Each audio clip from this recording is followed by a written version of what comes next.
I carabinieri del nucleo investigativo provinciale di Venezia, al termine di un'indagine, hanno arrestato all'alba 7 persone, accusate di aver compiuto furti in varie zone del nord-est.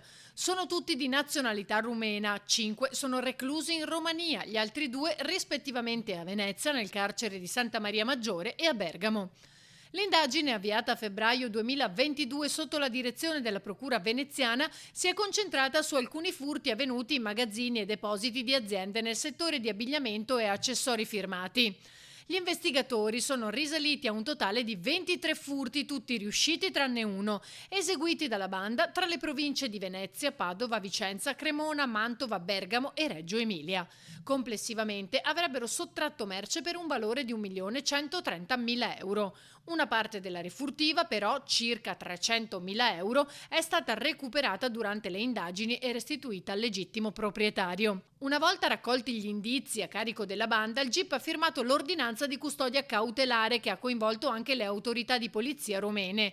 5 degli indagati, infatti, nel frattempo erano rientrati in Romania e per catturarli è stato attivato l'organismo di cooperazione internazionale Sirene.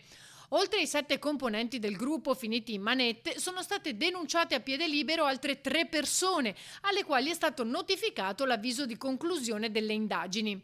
I 2 avrebbero preso parte ad alcuni furti con ruoli marginali, mentre il terzo è accusato del reato di ricettazione continuata.